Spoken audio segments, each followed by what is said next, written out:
كلية الفقه الحنفي تقدم.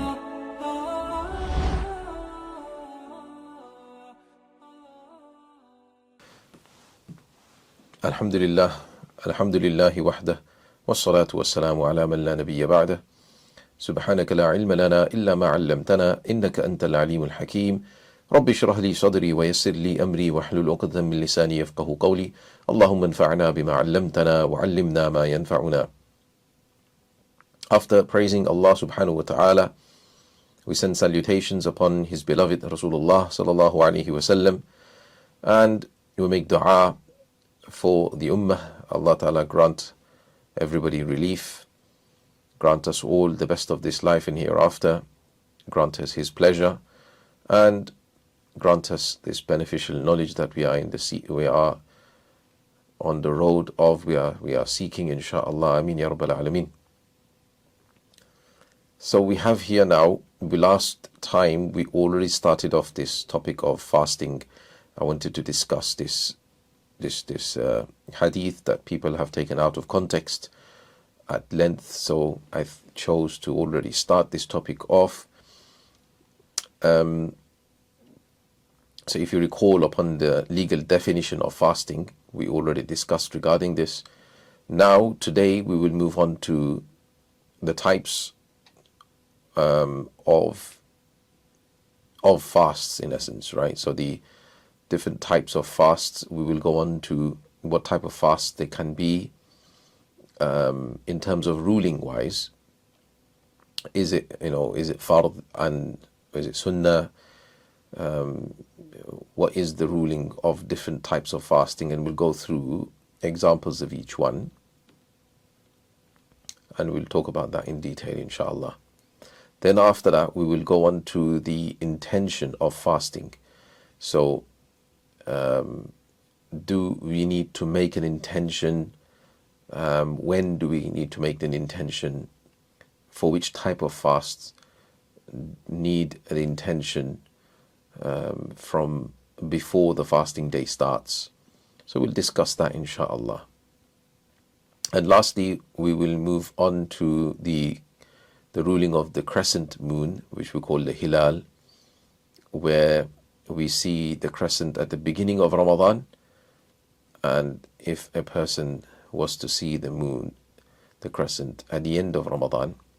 And we also mentioned regarding the moon sighting for the Eid al-Adha, the Eid during the days of Dhul Hijj,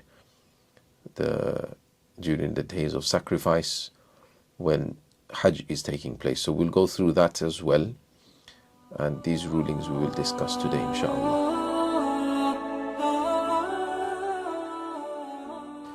Moving on,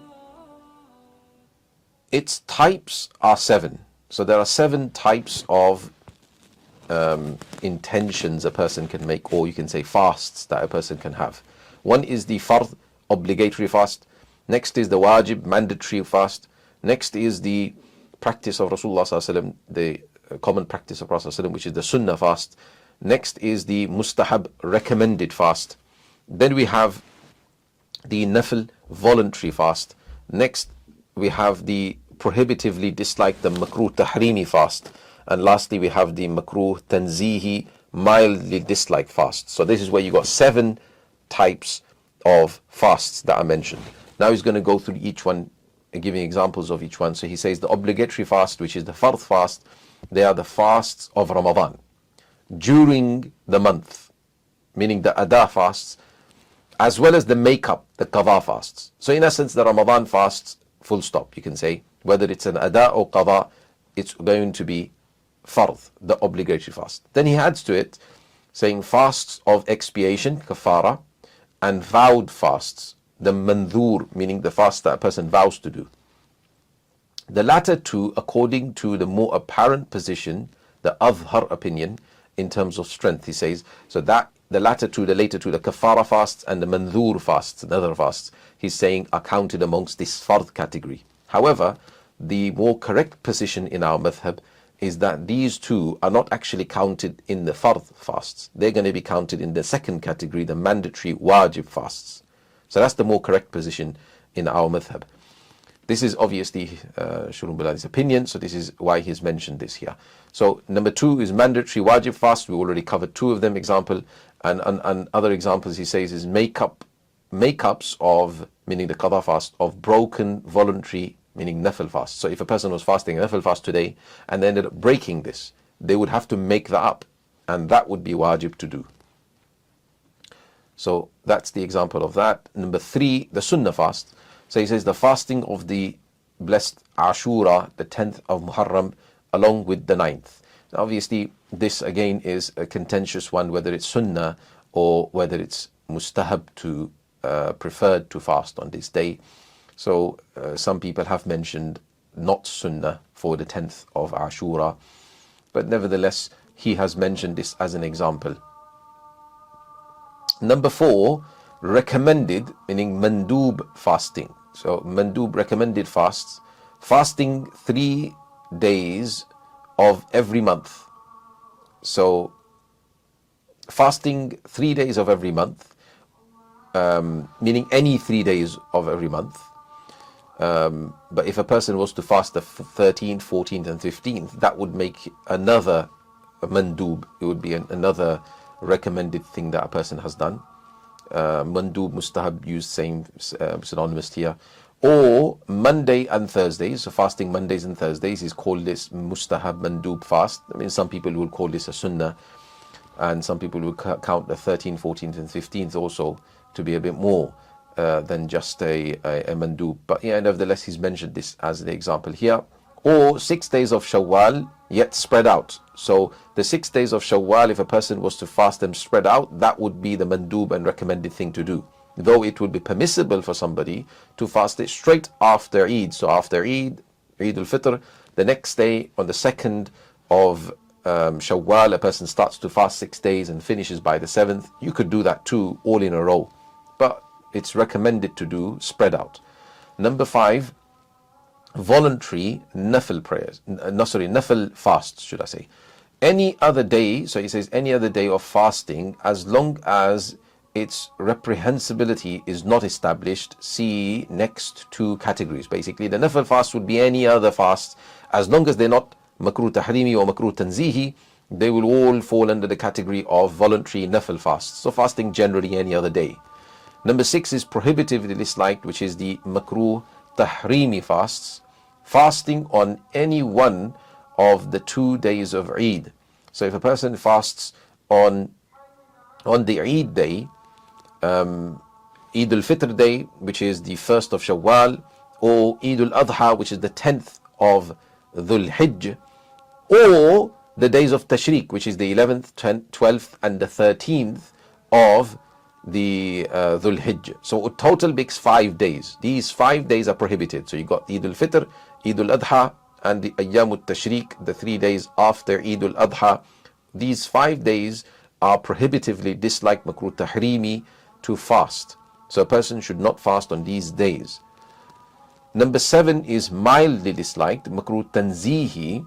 So he gives examples to single out fasting on Saturday. Meaning, if a person was to fast Saturday and Sunday, or Friday and Saturday, then this will not be mildly disliked. It will not be disliked at all. There will be no dislike to it. But if a person singles out the fasting on Saturday because it's a Saturday, you're fasting on Saturday because it's a Saturday, I'm fasting. So because obviously the connection to Sabbath, that's why it's mildly disliked that a person fasts on Saturday, singling it out, making that day a special day or something. Likewise, he gives in brackets, he adds Friday fast. So the Friday fast, again, singling out the Friday fast because that's like known to be like the Eid of the week. So singling out Friday because it's a Friday, I'm going to fast. Again, it makes it makruh tanzihi to fast on that day. But if a person fasts Saturday or Friday, not because it's a Friday or a Saturday, but just happens so that I felt like fasting today. Oh, it happens to be Friday today. Or I felt like fasting, it happens to be Saturday. Or I'm fasting every other day.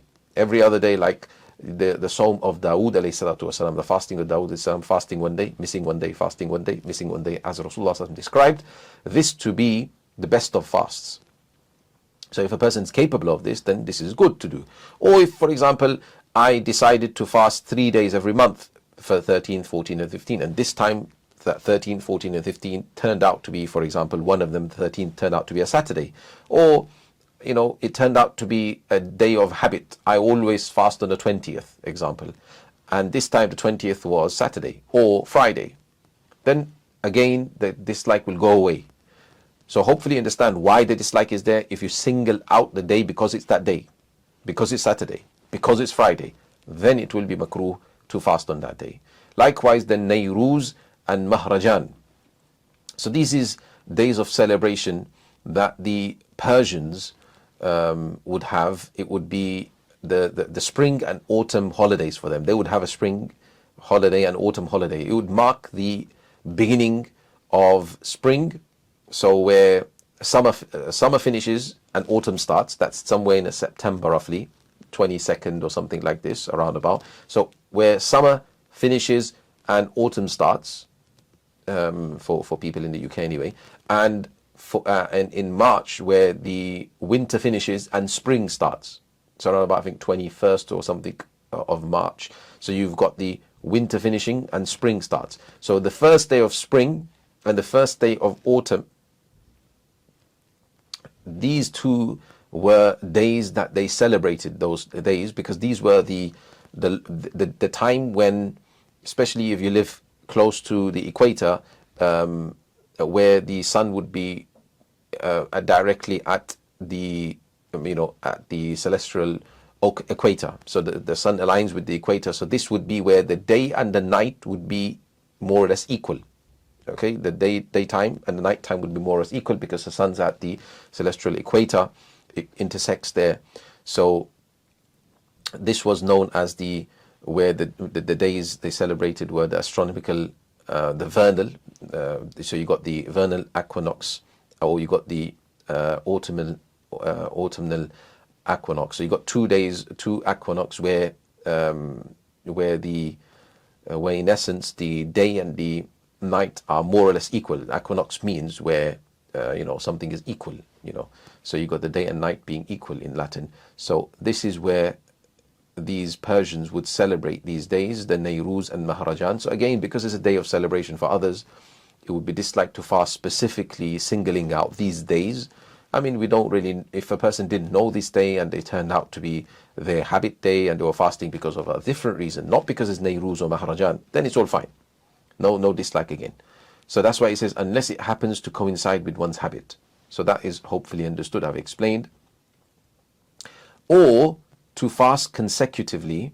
So a person fasts Sawmul Wisal, we call, consecutively. What that means is, if a person fasts today, then at Maghrib you're meant to break the fast, but you do not break the fast. You continue staying hungry and you continue your fast and you join on tomorrow's fast with it. So you don't do any suhoor. So basically the person fasts 2 days without breaking the fast in between.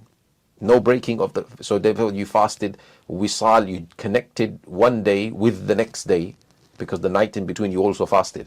This is makruh tanzihi, to fast in this manner, because Rasulullah SAW prohibited this. And then it is also disliked to fast daily for the entire year, and this is known as Sawm al-Dahr. So fasting one day, you break the fast that night, and then the next day, and you break the fast, and the next day. So you continue fasting the days in a row with breaking the fast in between, in essence, without missing a day in between. Now, obviously, this is an honor that is only given to Ramadan. Ramadan is the only month where we fast consecutively in this manner. Okay? Or if a person was fasting for a reason like kafara, they were offering the kafara where they had to do 60 days in a row and things like this, then obviously then it's not disliked. This is just the normal nafil fast that they're doing, and they're doing it continuously, consecutively, without breaking any day in between. So this is where we call this fast makruh tanzihi. It is disliked for a person to fast in this way. Bismillahir Rahmanir Rahim. Now, moving on to the intention of fasting. So firstly, it says all types of fasts require an intention. So that's the basic concept that must be understood, that fasts require an intention, just like worship, any worship would require an intention. Let's just read through this, then I will summarize it to make it easy to understand. So he says, the following types of fasts require an intention and specification of the type of fast. So there's two things you have to do. You have to firstly intend the intention to fast. So I intend right now, for example, I intend that I am fasting. So that's the first thing, that you have to intend that you are fasting. Second thing, you have to specify which type of fast you are fasting. So as well as that the intention be made the previous night before Fajr, yet after Maghrib, which is called Tabyit, meaning the intention for this type of fasts, where you need two things. One thing was that you need the intention of fasting, and the second thing, you need to specify which type of fast it is. This type of fast, which these two are required for, must have an intention for that fast before the fast starts. So obviously the fast starts, will be discussed before, from Subah Sadiq, from dawn, from the time where first light, the true dawn starts. So a person is required before this time to already have made an intention to be fasting and specify the type of fast as well. Now, before means all the way before, from Maghrib time, from the night when it set in. So from Maghrib time, so if for example I want to fast tomorrow, then this type of fast, then from today after Maghrib all the way up to Subah Sadiq, the beginning of Fajr time, in this time somewhere I have to have made an intention that I'm going to be fasting tomorrow. And I have to also specify that I'm going to be fasting, for example, my qadha fast of Ramadan, last Ramadan, that I missed a fast, so I need to perform that fast. So this need to be understood and remembered. So which type of fasts, what examples of these fasts are make-up fasts, the qadha fast of Ramadan, then make-up fasts from voluntary nafil fasts, that one invalidated, so that's the wajib fasts, and fasts of expiation, kafara fasts, and unspecified vows, nadhr mutlaq, meaning you vowed that if, for example, I pass my driving test, I will fast 3 days. Now you didn't specify which 3 days.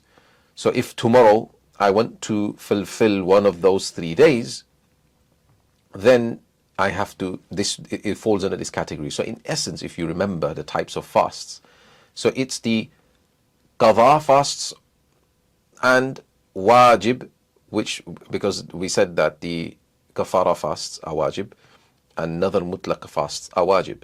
So the wajib fasts which are unspecified.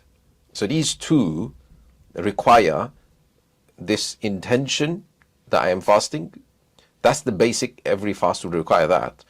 But it also requires a specific intention that I'm fasting, which fast, the qadha of the nafil, the kafara fast, or the vowed fast. So this is that first type of fast. Then he says the following types of fast require neither specification of the type of fast nor that the intention be made the previous night before Fajr.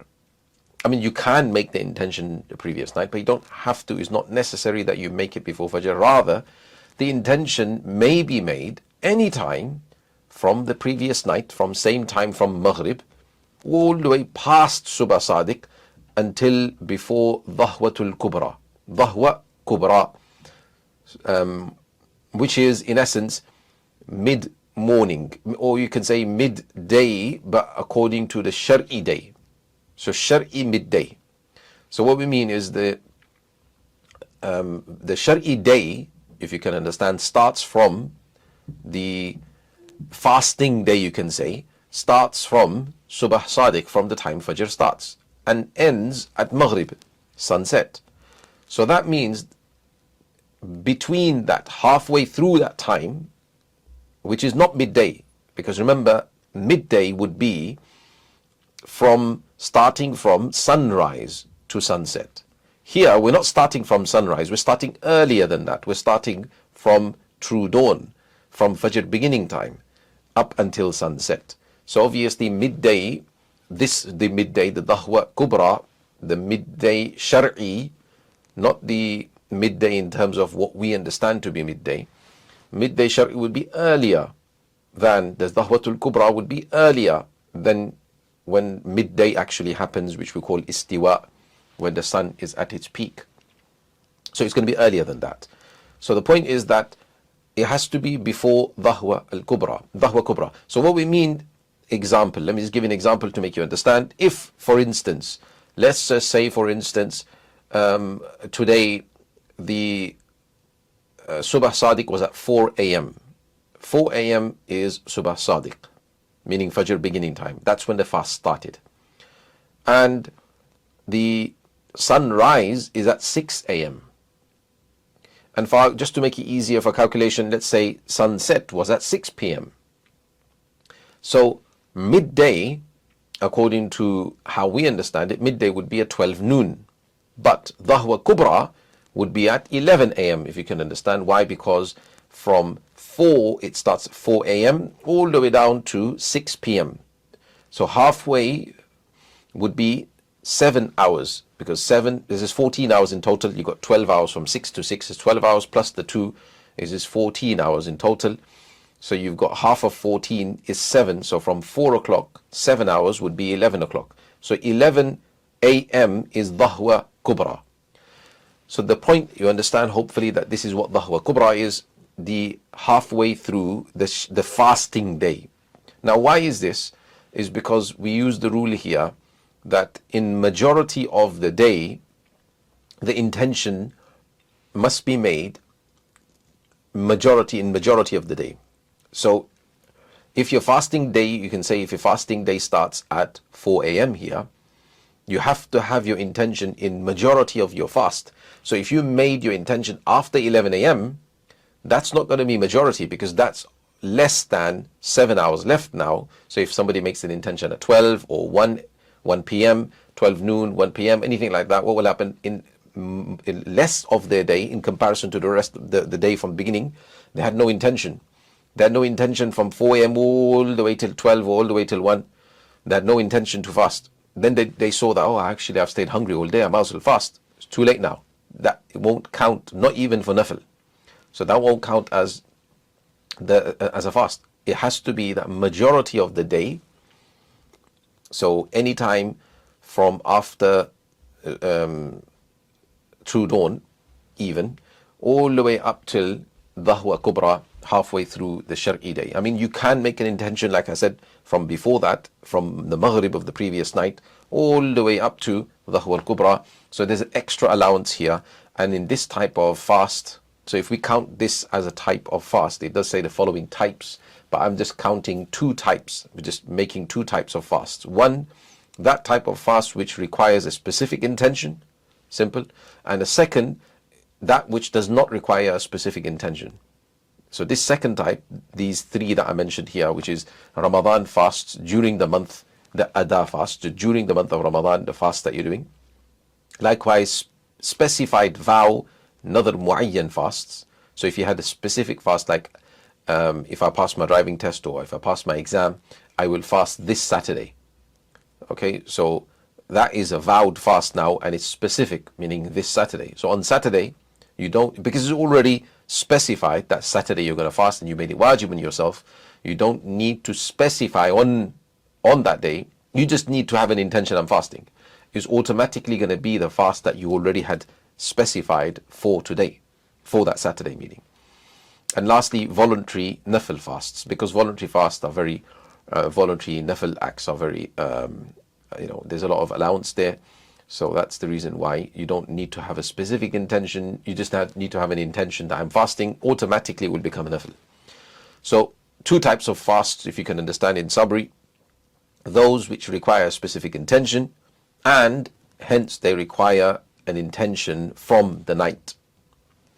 And the second ones are those fasts which do not require a specific intention, but and also they will also be allowed to be made intention for in majority of the day. So as long as majority of the day you had an intention, majority of the fasting day you had an intention, that would be fine. So these are the two types we can understand. But obviously both types of fasts all require an intention to fast. So if you had no intention to fast whatsoever, you just coincidentally stayed hungry, and then by Maghrib you eat, you get no reward for that because you had no intention to fast.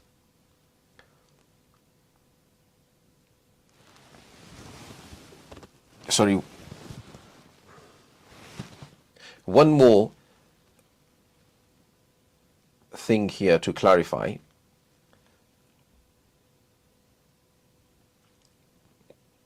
That if a person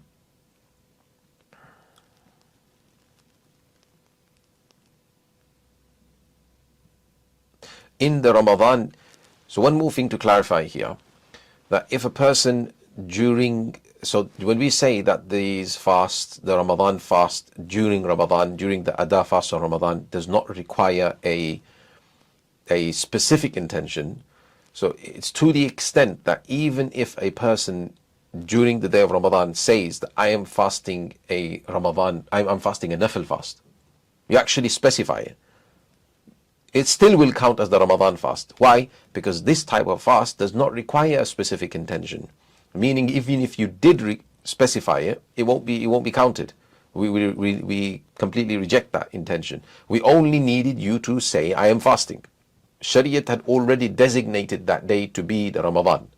So that's the point, that specification here is not required in this type of fasts.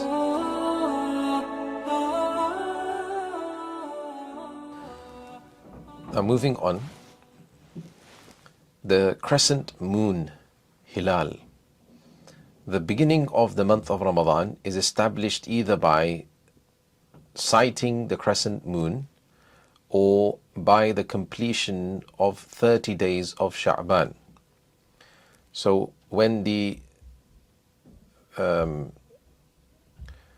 crescent, the initial crescent of the month of Ramadan, the moon is sighted, then the first of Ramadan will be, then that night will be the first of Ramadan. It has to be sighted after Maghrib, after sunset.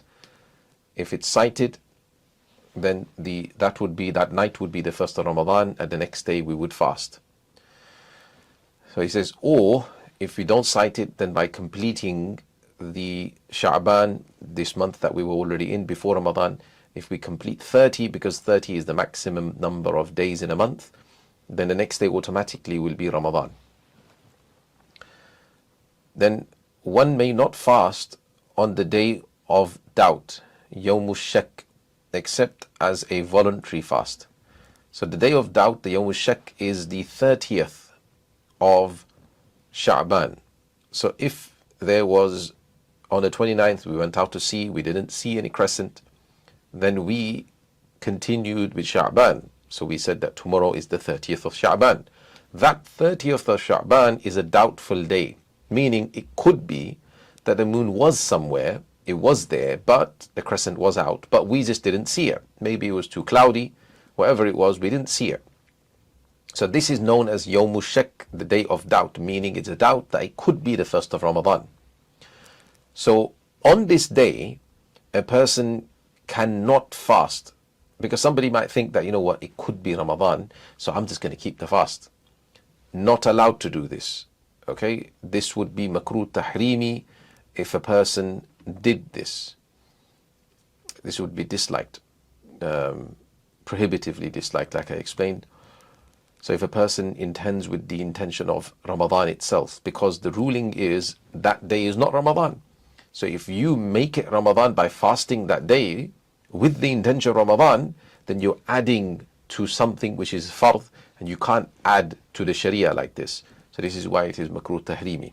What you can do is keep the intention of voluntary fast. If a person, intends that I am actually fasting voluntary with a firm intention that I'm fasting voluntary fast, then that is okay. That is good. That is fine. A person can do that. But if a person Like I said, it fasts with the intention of Ramadan, makruh tahrimi. Now, just the other possibilities here I'll cover, that what if on that day, the Yawm al-Shak, the 30th of Sha'ban, a person makes an intention that I'm fasting a qadha fast, then it will be makruh tanzihi, lightly disliked. And likewise, if they intended another wajib fast, any other wajib fast, mandatory wajib fast, then it will be still makruh tanzihi to do that on that 30th of Sha'ban, on that Yawm al-Shak. That's that. But the fast will count. Now, if a person made an intention that, a mixed intention we say, so they said that I am fasting today, meaning tomorrow of the 30th, if it is Ramadan, then that fast will count for Ramadan. Because they don't make a specific intention. They say, I'm fasting, I'm definitely fasting. But which type of fast am I fasting? So they have a doubt in that. They keep it mixed. They say that if it's Ramadan, then it will count as Ramadan. But if it's not Ramadan, then it will count towards my qadha. It will count towards my nafil. It will be a nafil. Or it will count towards my other wajib, whichever is. So you've got a mixed intention like this. So this again would be makruh tanzihi. This would be disliked, lightly disliked. So a person shouldn't do this kind of mixed intention. Now, if a person mixes the intention by saying this, by saying that if tomorrow is Ramadan, I'm fasting. But if tomorrow is not Ramadan, I'm not even fasting. This won't even count. The fast won't even count. So in the first scenario where the fast is definitely there, but which type of fast, there's a doubt regarding that. So that, if it turned out to be Ramadan, later on we found out that actually it was Ramadan, that fast would suffice for Ramadan. Okay? But a person should not do that, because even if a person made the intention of nafil, like I explained previously, if a person made the intention of voluntary, like firm intention of voluntary, and it turned out to be Ramadan, it would be Ramadan anyway. So that would be not disliked at all, because your firm intention was nafil. But if a person kept this wavery intention, he's wavering between, is it my nafil, or is it a nafil, or is it a Ramadan, or is it a wajib, qadha, or Ramadan? Yeah, this wavering intention, then it would be makruh tanzihi, though if it turned out to be Ramadan, it will count. But this last one I mentioned, where a person says, if it's Ramadan, I'm fasting, and if it's not Ramadan, I'm not fasting. Then if it turns out to be Ramadan, that won't even count for Ramadan, because your intention wasn't there. The only thing is, obviously, as we prayed previously, it depends on when you found out. If you found out before Dahwa Kubra, you found out before halfway through the day that it's actually Ramadan, and you could quickly make an intention, as long as you haven't eaten anything from Subah Sadiq all the way up till then you can make an intention. If you've already eaten, then you just have to stay hungry for the remainder of the day, and you have to make up for that fast, because that fast won't count because you've eaten before it. So anyway, this is in regards to making this intention on the day of doubt.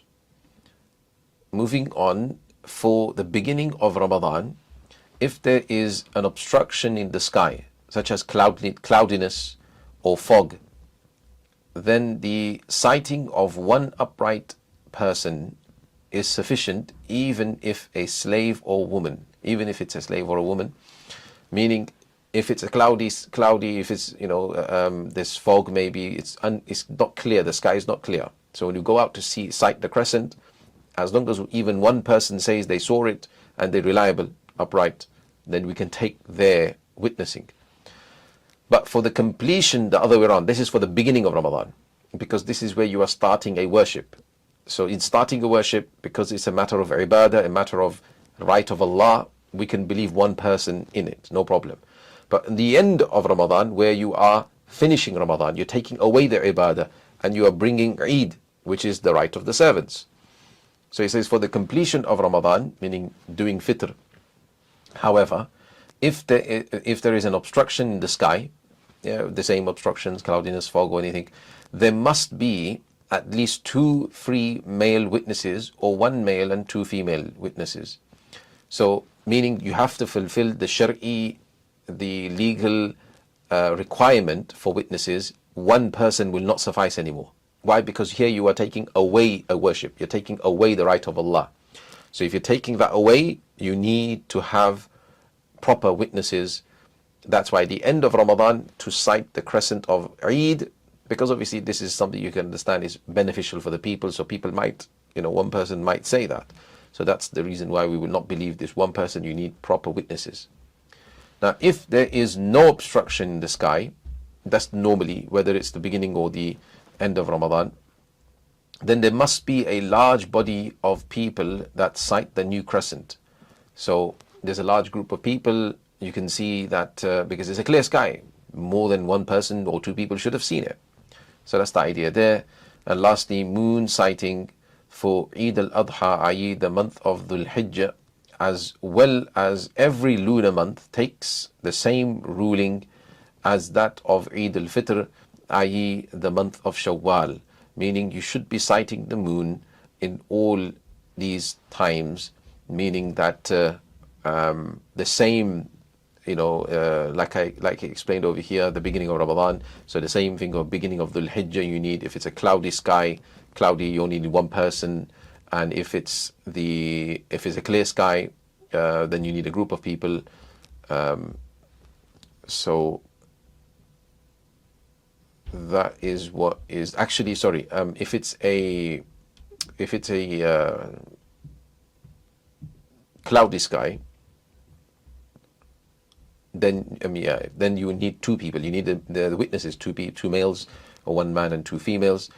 And if it's a clear sky, then you can have you have to have a large group of people, because Eid, again, like I said, Eid is the right of the people. So to establish that, though there's Hajj happening there, but we're looking at the Eid as a subsequent thing. So here you need, not one person will not suffice here. That's the point that he's making over here. Bismillahir Rahmanir Rahim. So just to summarize what we did today, today we moved on from the earlier discussion of fasting. We moved on to the 7 different types in terms of ruling that the fasts are. So you got obligatory, meaning fard, you got the mandatory wajib, you got sunnah, recommended mandub fast, then you got the voluntary nafil fast, then you got the prohibitively disliked, makruh tahrimi, and mildly disliked, which is the makruh tanzihi type of fast. So we went through each one, and each one we did an example for as well. So those were the types of fast in terms of ruling. Then we went into the intention. Now, in terms of intention, we only need 2 categories, right? So those fasts for which the intention was from Maghrib, the night before, all the way up to Al-Dhahwatul Kubra, meaning that you can make the intention of that fast from Maghrib all that night and halfway through the fasting day, from Subh Sadiq up till halfway through that, the day which is the Dhahwatul Kubra, known as, or you can call it a Nisfun Nahar Shar'i, the Shar'i halfway point of the day. So this is one type of fast, which are obviously the fixed fasts, those fasts which are fixed by Sharia, or the Nafil fasts. So Ramadan fast, a vowed, specified vowed fast, things like this. And then the other type of fasts were those fasts for which an intention is required at night time. So from Maghrib until Fajr, beginning time, the Subh Sadiq, a person must have made an intention. And if they did not, then this fast will not count as this particular fast. Okay, and they are the Qadha fast, or vowed but non-specified, unspecified fasts, or any other type of fast, kafara fasts, or make-up fasts for nafil fasts. Then lastly, we went into the crescent moon and the rulings regarding the sighting of the moon at the beginning. So if a person sights the moon at the beginning, if it's a clear sky, there needs to be a group of people, but generally when it comes to the beginning of Ramadan, one person, if there is an obstruction, that is, though, if there's an obstruction, if there's some sort of a barrier from seeing either clouds or either dust, fog or whatever it is, then sighting from one upright individual suffices. And it doesn't matter if it's a slave, a woman, whoever it is, a man. One upright individual is sufficient to start off the Ramadan. And for the completion on the other side of Ramadan, then we need the nisab, the actual 2 males or 1 man and 2 females to finish Ramadan, even if there's an obstruction. Now, if there's no obstruction, like we said, there must be a large group of people. And then the Eid al-Adha, the moon for the Eid al-Adha, will take the same ruling as the Eid al-Fitr we understood.